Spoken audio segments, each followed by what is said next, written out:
Welcome to a Drop Tent Media production.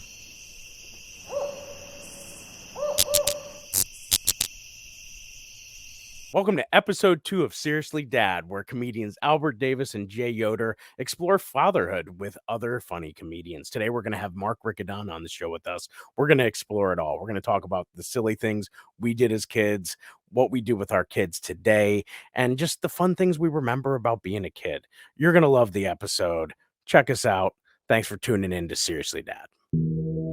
Seriously, Dad? Seriously Dad. Two father comedians out of Philadelphia. Seriously Dad. Dad. Seriously? Dad. Seriously? Welcome to Seriously Dad. We got a new episode today, and we have with us in studio Mr. Mark Riccadonna. How you doing? Dude, Mark and I met because he was nice enough to bring me on the road with him a couple trips. We did a hot Staten Island, or not Staten Island, a hot Long Island gig. Oh boy. That Was actually I like gigs like that. I know a lot of comics look down on it and pretend they're too good to do them. So it was a Wait, what was wrong? library at 2:00 in the afternoon Oh, on nice. Sunday. Yeah. That's beautiful. The wrong with that? gigs nobody wants to do, like old age homes, 55 and up communities, libraries, corporate gigs. The gigs that are nightmares to most comics, I love. Yeah. They're like, and they pay better. They do always pay better. They pay The great. it's always higher pay grade. Well, this library had a budget for that. They were bringing they were trying to bring Trying in to get art and people culture back. into and Okay. get Long people to come Island. back in. Okay, of all places. Yeah. Right. Well, Who'da the cool thought? thing though is we had a long trip, and every time we've had a couple long trips together, and it's always talking about being parents because we have kids around the same age. So all three of us have kids It in always that comes same back to the range, kids. right? Yeah. You always end up talking about your kids. I lost interest in everything I used to have interest in. So now all I can talk about is kids. The kids, right? It's like I used to know what was going on in the NFL, but 8 years ago when we had a kid, that went away. Nothing. So we're going to start with some slow round questions we're going to ask future guests that kind of keep some continuity and allow us to get to know you a little bit. And so we're going to start with, how long have you been doing stand-up comedy? Oh, geez. I started when I was 18. I moved from Ohio to New York when I was 17. And I got a job at a comedy club as a door guy because I needed to make money. Well, actually, I got a job as a waiter, but I was a really bad waiter. And they didn't want to fire me. So you got demoted to the door guy? Okay. They were like, we don't want to fire you. You seem like a hard worker and you seem to really love this. So what do you think about bartending? I was like, yeah, I'll bartend. I was even worse. Yeah, It bartending's was not easy. one for you, one for me, one for you, one for and they didn't want to fire me because, again, I tried really hard and I put all the work in. I just wasn't good at it. And I had a tendency to always want to talk to the customers. And they're like, no, comedy club, in, out, get them. Yeah, what are you doing? What are you doing? Yeah. And so then they were like, would you answer phones and like work the door? The administrative assistant. You must have been so likable. They Yeah. were like, we are not letting this guy go. Well, and because I would do stuff like, even when I was the waiter, like I would bus all the tables for everyone because they were like, there was stuff on the table. So I just would work as hard as I can at whatever I did. So they were like, this guy actually has work ethic. So I ended up being the door guy. And as they fired different people because of different reasons, I kept moving up the ladder and I became the booker. And I was the GM and booker of Stand Up New York in New York City. And I was like 20, 21. Like it was during a very early age. And I was hanging out with the comics and I loved comedy. And I would hang out with the comics and they're like, just do it. Just do it. Yeah. Just What point do did it. what point did you finally do? How long did it take from you being there to? So I was secretly writing a lot at night, like after the club would close. I was writing like crazy, but I wouldn't tell anyone. So Like then a closet stand up. yeah, but it was one of those things where it was like, I really want to do this and everybody's asking me and I keep saying no because I'm too embarrassed to dive in and fail in front of, because these are like A-list comics that I'm hanging out with after show. Yeah, I was going to ask you, like, you're not hanging out with like Ronnie from around the block. You're hanging out with like comedians, like legit, holy like, shit, comedians, right? Yeah, I mean, Louis C.K. at this time was coming in and doing guest spots. He wasn't even getting paid work at the club. So I'm hanging out and like not that I hung out with them, but like I was on a first name basis with like Yeah. Robin Williams, Seinfeld, Chris Sure. Rock. They would come in, they'd see me. Mark, you're here. Good. We want to work on something. Right. So that was like the circle of people I was around. It wasn't like you're going to go do an open mic. It was like Eddie If was the one who finally said, if you go on stage, I'll go on stage and talk about whatever subject you want. And I go, well, I don't know I wouldn't know what to do. And he goes, just go up and tell the stories and stuff that you were doing earlier at the bar. You'll be fine. So I went up, and it sounds ridiculous, but the first time I went up, it went really well. You crushed, right? I was And gonna say, I think it was the Yeah. adrenaline. And I do believe audiences, and I always tell young comics this, audiences like watching people have fun. So even if you're not funny, if you're at least having fun, they will be involved. And I was having the time of my life. This was like, oh my God, this is but I didn't care because I didn't think I was going to do comedy. So I didn't have that like, oh, that joke didn't work. I just kept going and just having fun. And it was like, I was kind of almost like the narrative of the audience member if they had to go up, like talking about what was really going on in the room, talking about the comic that was just on. Okay. Like I was having fun and it worked. And so then I was like, oh, I'm in. I want to do comedy now. And then I bombed for like 6 months. I was saying, because that was gone. Yeah. Because then I wanted to do it, but I would go up and do what they now call it the check spot. But I would go up when the MC used to go up and bomb for 5 minutes while everybody paid the check. Bill. I would tell the MCs, if you don't want to go up and do that, I will. And I didn't care if I bombed because you were sort of in that. Yeah. You're not supposed to do it. Yeah. Well, yeah. And Give it up for your booker. so I would just go up and try stuff. And it was like, I didn't have any structure of like, I'm working on my 10 minutes. Right, it was like, I'll go up and just try shit. Like, I want to do a character. All right, I'm going to go up and be filthy Wayne Newton. And I go up and pretend I'm Wayne Newton singing dirty songs. And, people are paying their check. And every once in a while, I get somebody to look up and go, It's pretty good. It's good. and then it was like, oh, killed the night. Now, did that Mark at 2021, did he have a perception of that you wanted to be a dad, or was that something like, I'm pursuing entertainment, not even thinking about it? This is, it's funny because even as a kid, I knew I wanted to be a dad. Like I was just, I really want to be a grandpa. That's my goal. I want to skip on. Okay. I just want to be a grandpa like that. I used to hang out with my grandfather all the time and be like, I just want to do what you do. Like, this is exactly the life I want. And they have like all the knowledge. They always have all the knowledge and all the Werther's originals. Those and it was like this, I would sit down with him. He'd just be watching baseball or something, or he'd be doing something. All right, I'm going to go mow the lawn. And like everything he did was like cool. And so I kind of like, I was like, yeah, I want to be a grandpa. And I have a joke in my act about it where I say, I failed English because I wrote a paper called the Shadow Report. And the Shadow Report's where you follow the person who has the job you want and you write a paper. Well, my teacher failed me because I followed my grandfather. And according to her, retirement isn't a job, But it's what I like. I loved hanging out with him. Yeah. So sorry to cut your question. So did you and your parent, like you and your dad, did you guys have a good relationship? Oh, or was great. It you? So you come from a good line of family. Yeah. Like I'll tell you about my dad and I's our bonding. But one of the greatest compliments I ever got, and it was so funny because it was right when I became a dad. I was overseas doing a USO tour, and I was with Craig Gass, Don Jameson, and Kevin Downey Jr. And we were doing this Spain and Portugal, a tour through Spain and Portugal. And I wish I knew you back then. Could have brought you and Vámonos. Oh man, Brought to you my base. speaks the language. Jeez. It was late. Craig's sober now. And so we were all drinking wine. Craig was drinking water. And he just looked at me at one point while we were sitting around talking to a couple of the base officers and stuff. And Craig looks at me and goes, take it as a compliment. I don't mean that, but you're going to be a really great grandfather. Oh, shit. And I go, Oh shit. I always wanted to be a my- grandfather. I feel like every group of friends has the grandpa, like, you know, they call it grandpa. Like, I coach baseball. We had a lot of kids that they would call a kid grandpa because he wanted to go to bed early or whatever. You know?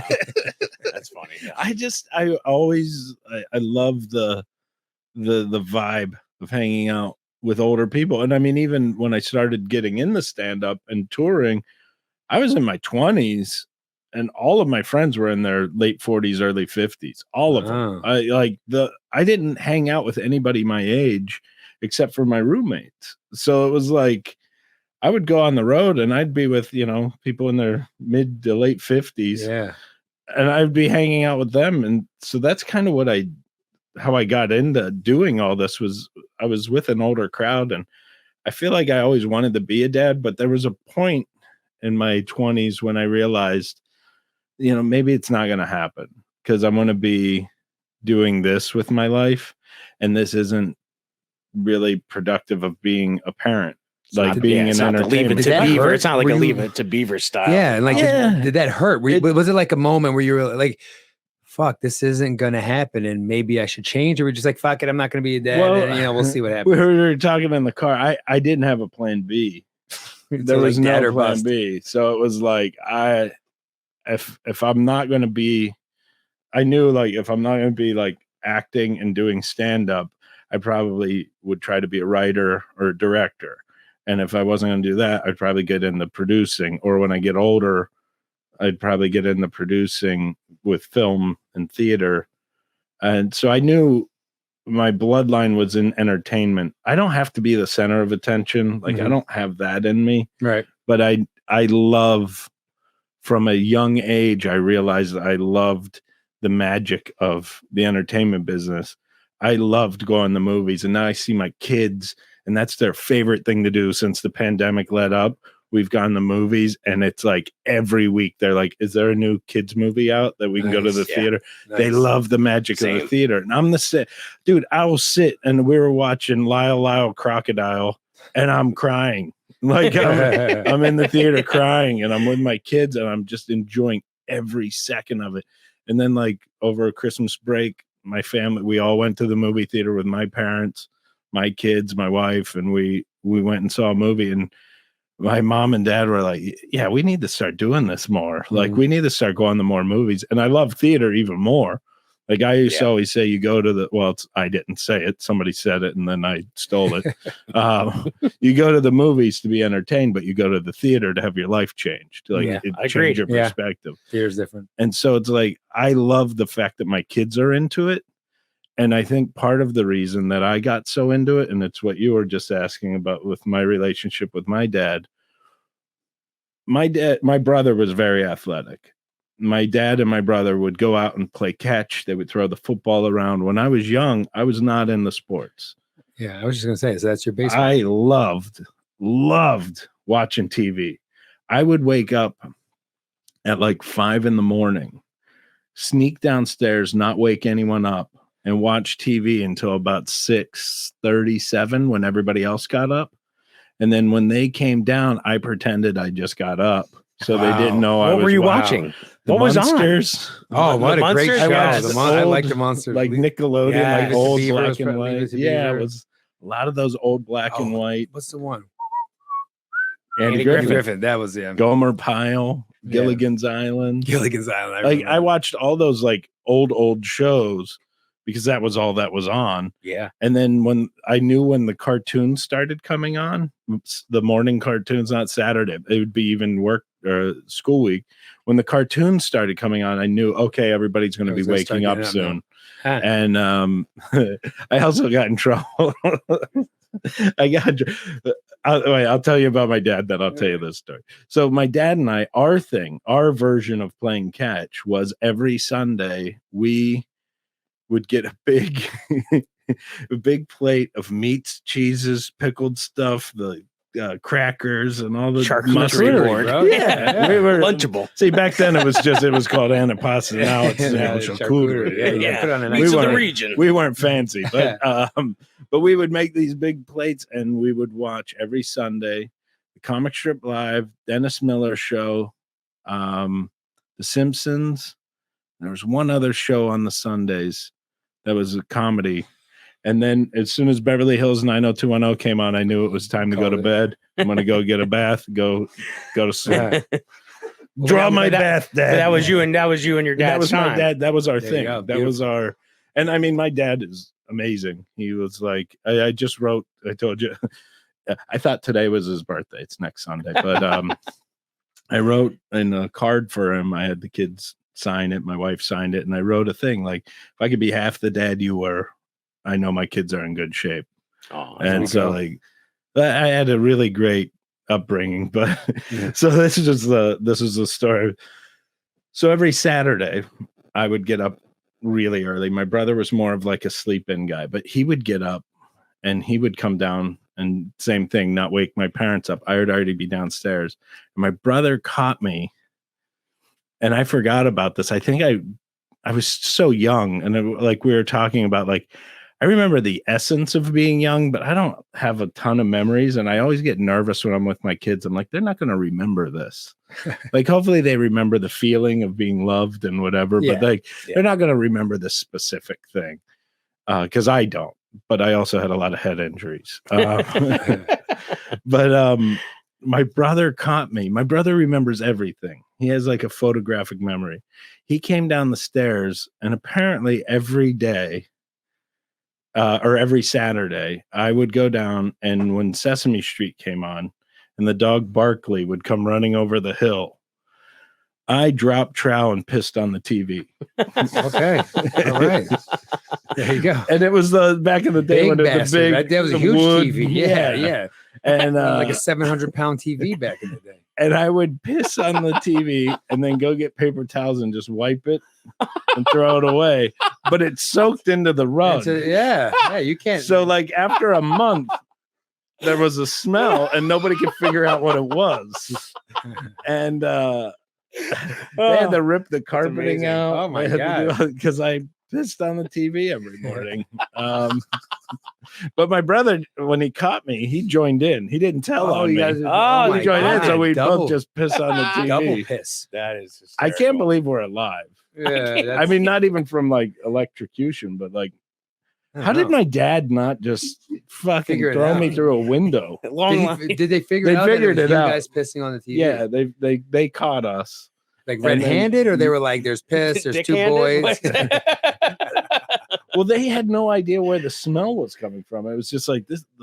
The living room Smells like stinks. piss. I mean, like they were doing shit, like like Shampooing shampooing shit. the carpet. And the guests were cleaning coming the- over, and they're like, "Do you guys have a dog? Like, what's going on?" And the funny thing is, we have a dog, but he was an outside dog. He oh wasn't. shit! So Oh, it's you can't even like, blame it on the dog. Can't Oh, blame my the God. dog.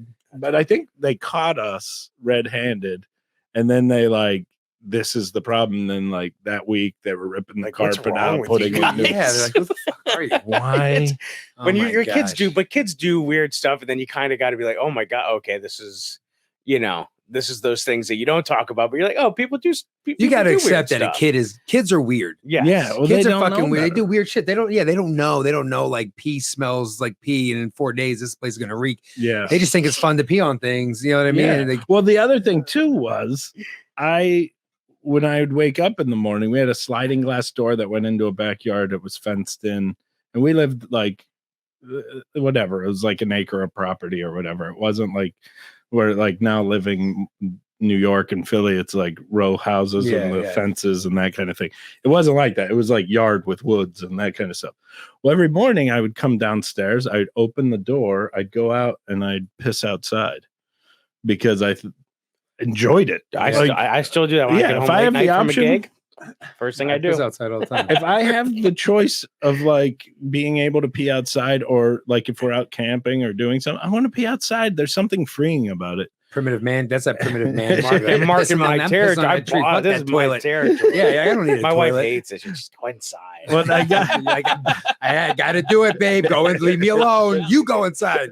but I got in trouble because in kindergarten we're learning about hygiene and what's the first thing you do when you wake up in the morning? And it's supposed to be brush your teeth and wash your face. I was like, go outside and pee. Yeah. And they called my parents and were He like, called DHS. I was like, You're, "Kid, all right?" Get him an outhouse. Get this kid an outhouse. your kid said he goes outside to pee. Is there something we should know about? Like, he's weird.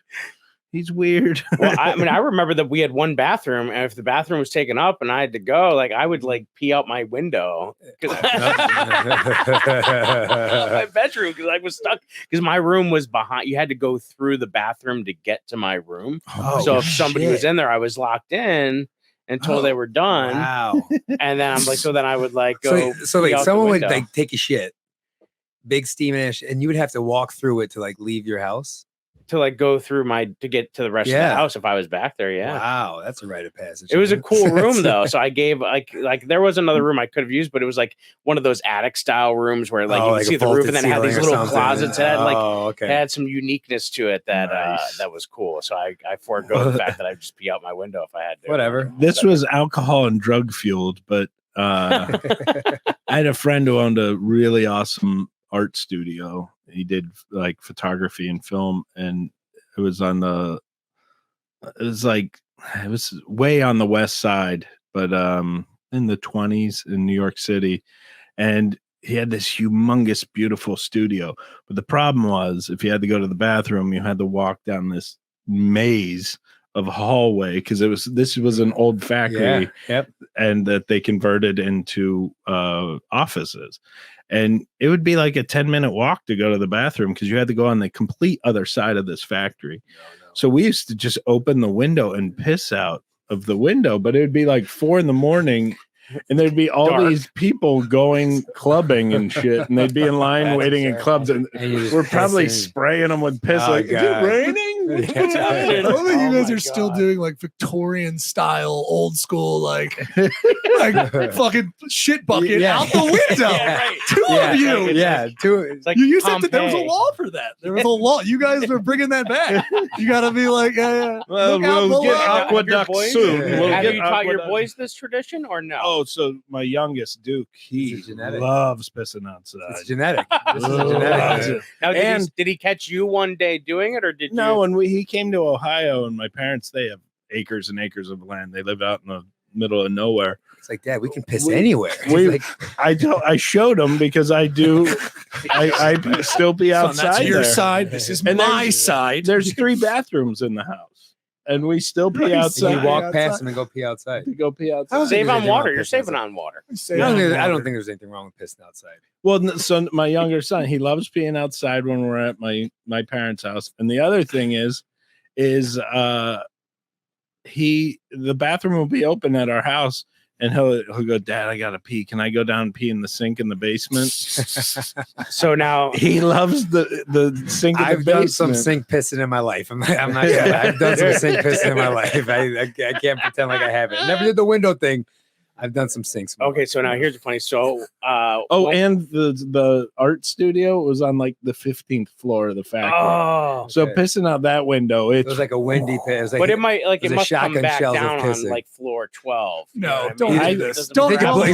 you think it blows back? It's a parabola. isn't it? Jay, It's a parabola. Jay, stop with your goddamn piss dynamics, dude. I know what you're trying to do. It's everyday math. This is everyday math. Y Yes. equals If mx you- plus p. Yes. if Okay. you told That's your weird. students that this is what you need to know your math for, Yeah. I bet you'd get a See? lot more I'm telling- kids No, So- in the math. My daughters love to go swimming, right? So, and obviously, you have I'm to go not to the a pool bathroom when pisser, you're so funny well. enough. So that's the thing. not So anymore, I'm not. where we go to other people's pools, and so a family's pools, and so we don't do that. So, but it's family's pools. The guy who's my best man in my wedding, he's got a fenced in yard and an in-ground pool, and then my wife's grandmother has a pool. So when they were we teach the girls, like when they were getting potty trained, to get out, and then they would go just squat Yeah, off to yeah, the that's- side, that's right, pretty and do normal. that. Well, my oldest, who's autistic, was not thinking about when we were in the hotel inside pool. Oh shit! Nice. So she wanted to get up and immediately just go piss on the deck of the pool like Nice, she nice. would at not noting. But I was so proud of her because she didn't go in the pool and Wait potty until training. she's on the swim team in high school. Right. Yeah. Potty training her was a nightmare because we had to like get professional help. It took a lot Yeah, longer okay. than normal. So like it was a proud moment because she recognized and she didn't just go in the pool. Yeah. But maybe not the deck of the Hilton. Maybe not the deck of the I Hilton. mean, when you leave that extra $400 when you get the room, that's what it's for. It's like, oh wait, are you the one whose daughter pissed on the? Okay, yeah, we're gonna keep that. Thank you, man. Have a good day. Thank you for not smoking did you in the mean room. thanks for not Yeah, pissing in the yeah, pool? Is yeah. that what you meant? So like, I wanted that kind of segues perfectly because we have these anecdotes, right? We talk about our kids because that's like the most important thing to most of us. At some point, or it probably has already happened, your kids or inside your home, your family, something has happened and you've thought, this is going to crush tomorrow night. But then do you ever scale it back? Because you're like, hold on, I don't know. Yeah. I mean, I'm a parent. This is my family. Like, what's your take on that? Or when you cross that bridge? There's a lot that I think would be really great. And I write it down. And I maybe in the future when I can do more of a looking back and my kids are old enough to understand better what I do, because then they might find it funny. My big fear is that they're going to see something online and not understand what I do. And they're like, oh, Dad doesn't like us. Oh, Dad's just shitting on us. Yeah, he's just I thought Dad's he pissing on us. I thought he liked us, but by the sounds of this, it sounds like we ruined his life or something, you know. So like anything I do about my kids, and it's the same with my wife. It has to be almost cartoon funny, that it's like there's no real sharp edges on it, even though it's true. I try to take the edge off, so it's not like, because there's another thing I can't stand when the comic just goes up. Like I complain about my wife, but it's so obvious I'm happy and I'm the idiot in this scenario. Like it's falling on me, not on her. I hate when comics go up and shit on their wives or complain about their kids to a point. As an audience member, you go, you're like, well, then just what are you doing? Ben Roy has that joke. Yeah. Ben Roy's got a joke of like, oh, I'm happily married. Like he's like, every comic I see goes up, he's like, no, I'm married. Super, she's amazing. Like he does just flips it. But it's you're right. No, You're like, leave. And then my thing, I go, I know I make fun of my wife a lot, but and then I'll like, I do the same kind of thing where I just constantly try to like let the audience know, like, oh, I'm happy. Like I love my wife. Yeah. Here's a couple things that tick me off. It's never. Or if you do it where like you're the asshole. Yeah, where I'm you're complaining about her, but I'm actually. But it's clear fault. that you're the idiot. Yeah, but you're trying to complain about something. But it's got to be very, very I would clear. rather have the audience go, "Why would she stick with you?" yeah. Rather than you going like, "Why are you still with her?" Right. Because it's not that at all. After the show, some guy's like, "Yo, you could divorce that." He hands you his business card. He's like, "I specialize." But like, I've been with my wife after a show at a club, like on the road or whatever, and somebody would come over and go, "Does your wife know you say this about her?" And it's like, yeah, this is her. She wrote a bunch of the jokes too. Nice. Like she's, it's. I realize you have to, if you're going to talk about that, I like to take the cartoon approach of like over the top. Of course it's silly, or of course it's the absurdity of it. Yeah, That's what like, makes it fun. I make fun of like I say my kids are completely different. The older one's a mini me. He looks like me, has curly hair, a beard. The younger kid, he's just like my wife, you know, mean beard. That's cartoon funny. It's not like people are going to go like, "Oh, Jesus, you'd say that about your wife." So your wife goes on the road with you? Sometimes. Okay. A lot of times in summer, like I'll work resorts, or like I was working for Disney Cruise Lines, I can bring my family and they get a free vacation. Well, it's like amazing. actually a paid vacation, you know. It's like I have to work, so at dinner time, Daddy's going to go, you know, whatever, and you guys have dinner, and I'll see you in the morning. And you know, I go down and to the auditorium, do my thing, and then come back to the room. But most of the time she doesn't. I mean, the magic of okay, then my I wife was gonna ask you actually earlier, at what point did you meet your wife? How old were you? Because we know by 21 you said you were doing that booking. At what point? 25 is when I met her. So you were well established at that point. Yeah, you know, I'm doing stand up. I'm I was doing all of this. Full-time living. She knows what she's getting into. Yeah, I was a full-time comic, and part of my proposal was I said to her, if you're okay with living with a comedian, you know, I'd love to spend the rest of my life with you, because I knew I don't have a plan B. Yeah. We can't get married and you go like, okay, so when are you going to stop doing this Yeah. comedy thing? My Like, uncle wants you to paint with him, so you got Yeah. a full-time gig here. How? Yeah, yeah, wait. yeah. So when you how did you meet her? We'll be right back. Seriously?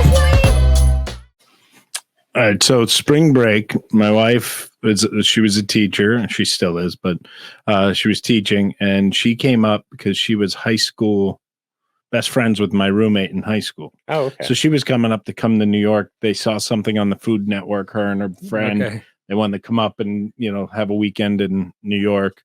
And my roommate said he got called in to work, but I'm pretty sure he probably had to work and he's not the most reliable person on the planet.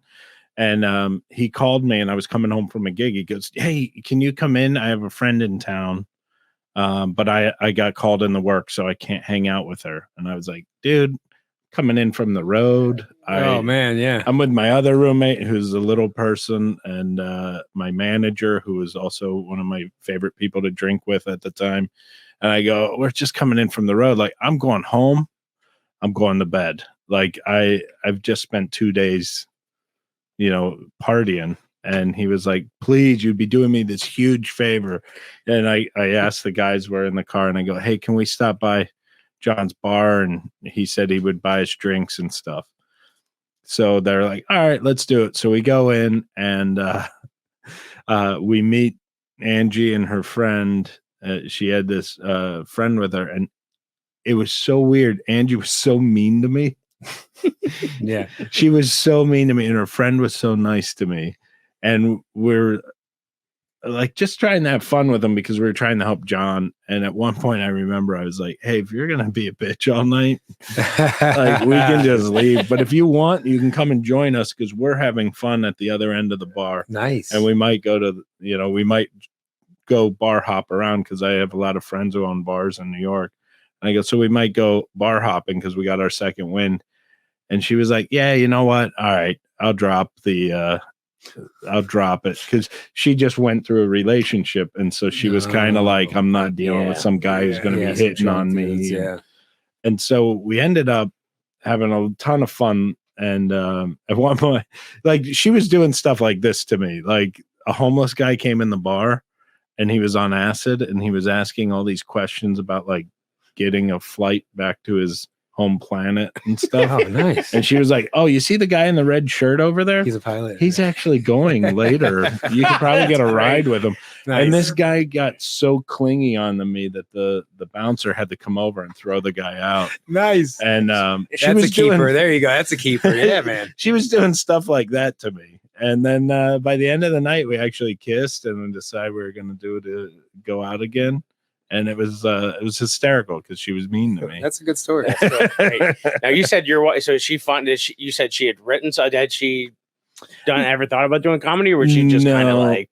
She did. I think she did theater when she was real little. Yeah. But she is my wife's. She's a librarian.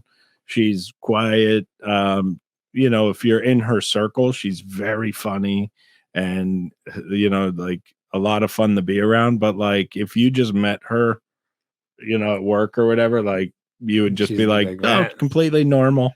But like if you hang out with us like on a weekend, if I'm home or if she comes out on the road with me, you're like, she's wild, she's funny, she's crazy. She's a crazy one. That's what my wife was. She was an onion, like to kind of peel back. Like she revealed herself once she knew who you were, and I like that. I think that's healthy to have that kind of guard up until you get to know someone. And all too quick. Yeah, and so that's great. Cool. Hearing you talk about that concept that your wife, when you met her, that you were already into that lifestyle, like makes me think like, wow, like there's so many parallels when I look at like, our kids being the same age. I really, like you had talked about the Disney cruise. Like that's my dream with what I'm doing now is to have a possibility for my family and I to be able to go do those things. Yeah. And so for me, it's an avenue. What's an avenue for that? But my wife, she didn't sign up for that. She didn't know this was like, we've been married 12 years, together 16. And then all of a sudden during the pandemic, but I'll tell you what, I started it because of her, because I missed hearing her laugh. And Yeah. during the pandemic, we weren't laughing as much. And so we kept like Impractical Jokers on the TV all the time because the kids could watch it, no big deal.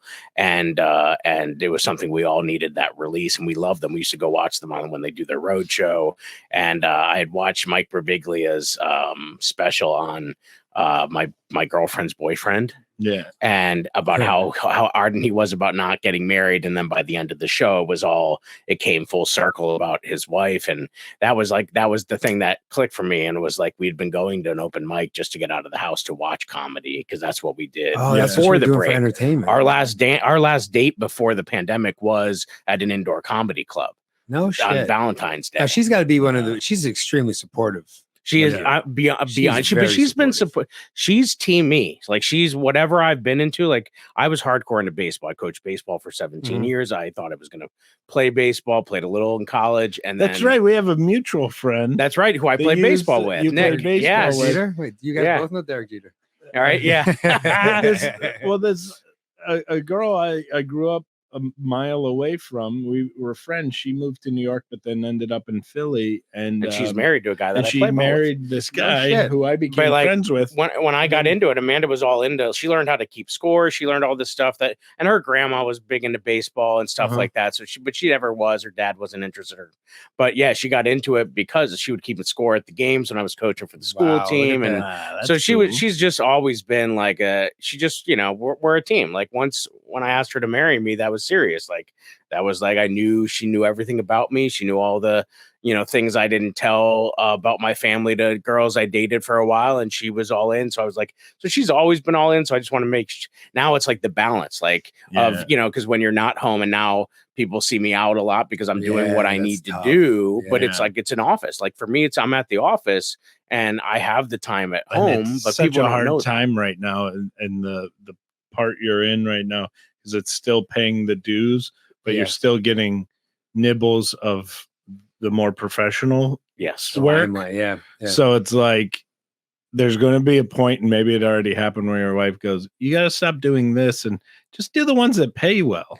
Right. That's it. It's like, well, I just got picked up by this teacher comedy tour, and that's, I think, was sort of like, that's like, all right, this is not church league softball on a Sunday afternoon anymore. Yeah. Like, and you can all of the effort and going out each night to do a mic is paying off, and it's still a long road. Yeah. But she's been so patient, and I gave up. I stopped coaching baseball. I stopped going to play. So I did things to sort of fill in the time. Yeah. And to be honest, if I kept coaching baseball, I never would have been home to get my daughters off the bus.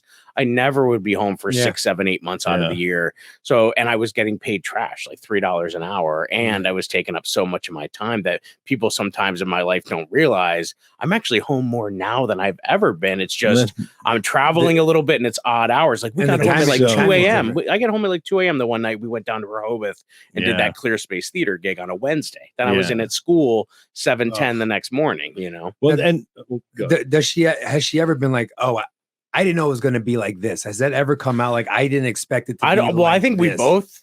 we both think that, like, that to me, like, every day, like, like, was like, wow. Like, but I think we both enjoy it. I think she enjoys coming out, like, because on Mondays, the Phoenixville one, when I was running that, like, hosting for that, she would come out. That was our date night every Monday. Yeah. And she was having fun. She loves it. She was timing and lighting people sometimes. You and I were out on Wednesday.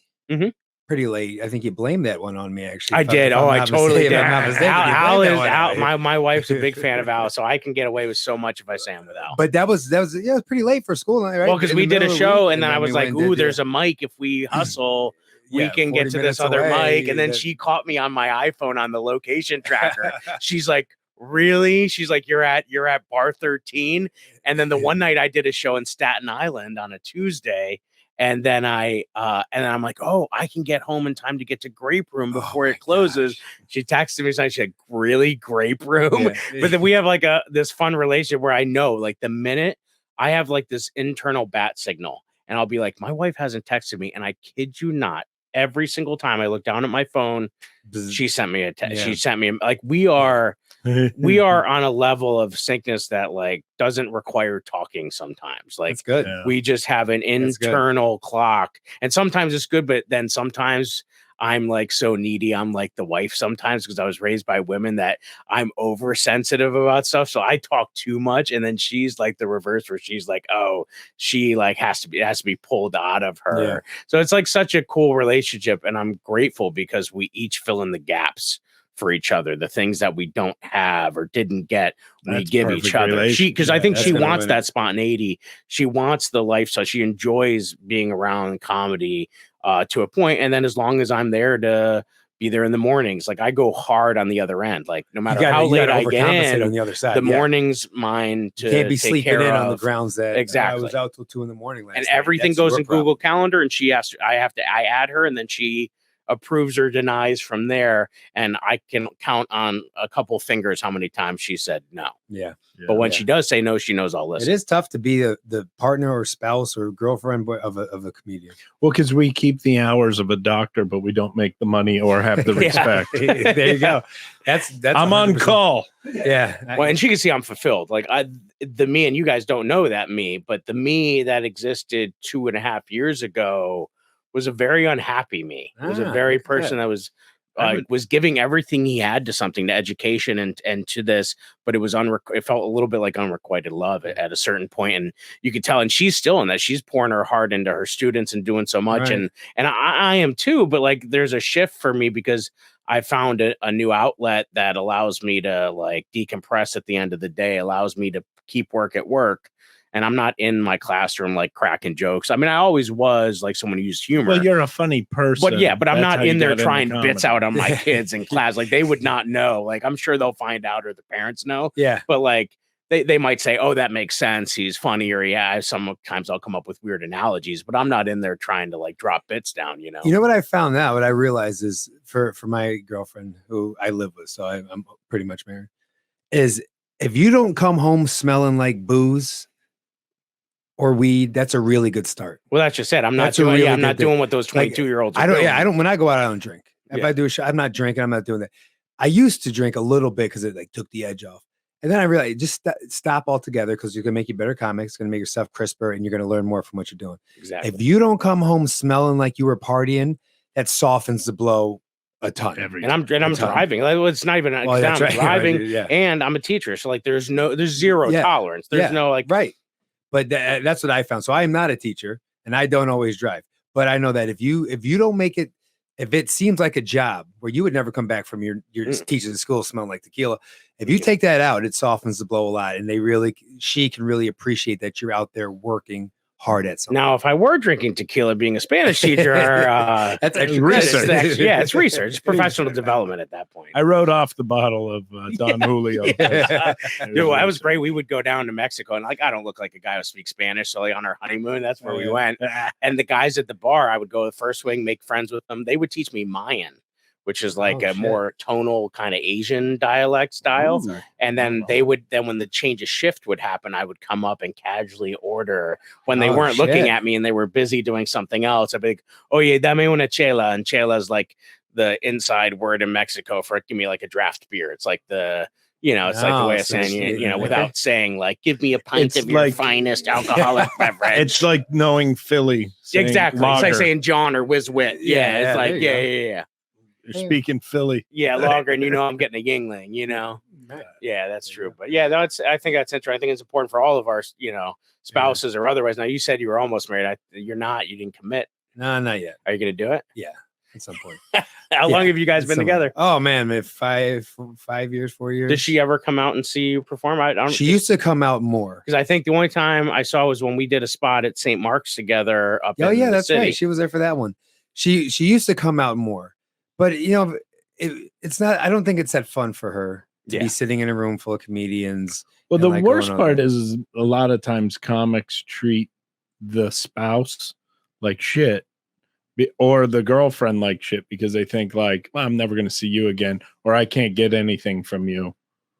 I'm not going to flirt with you, or you're not a comic, so what do you know? Yeah, because I've watched my wife hang, and I've seen it too because. For a little while when we moved in together before we got married, she bartended at a friend of mine's place and there's a mic there. And the comics would treat her like shit. And then the GM would be like, oh, did you talk to Mark's girlfriend? Oh, And they're like, wait, that's hey. hey, tell your Yeah, boyfriend, yeah. tell Mark I said what's up. Well, comedians are notoriously like opportunists, right? Yeah, like they're- once they find out you got something for them, their whole They're attitude your boy. shifts. You know what I mean?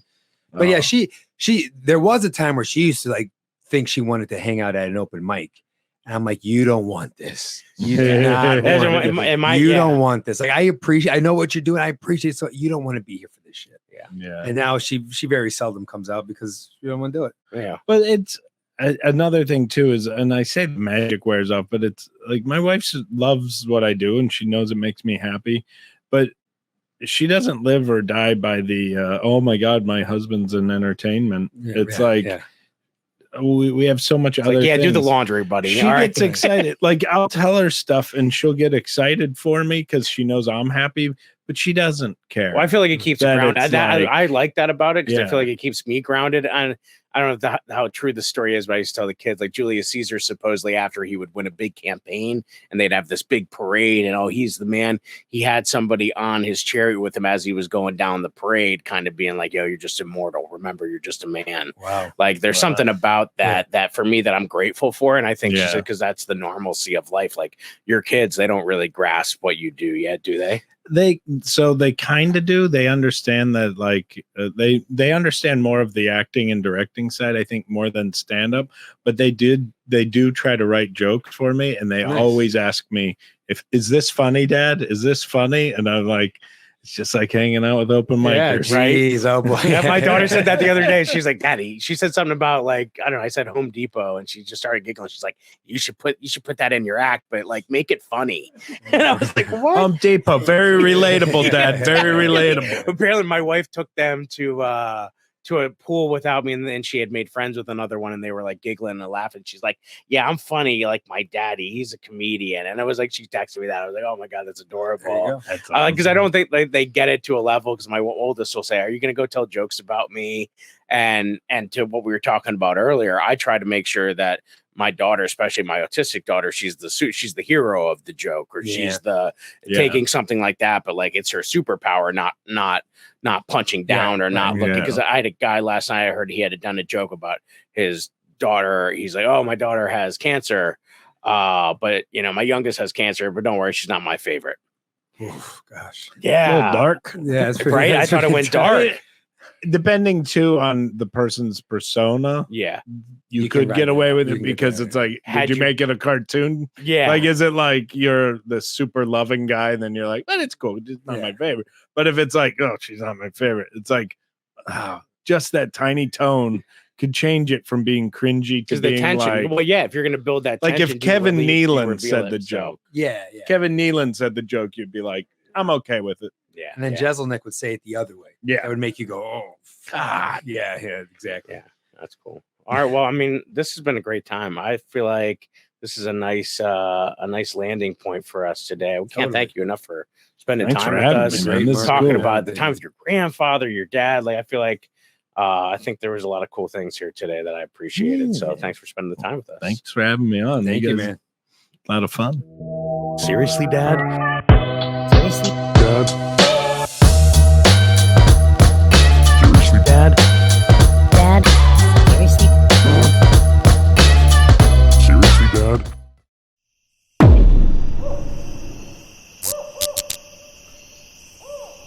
This has been a Drop Tent Media Production.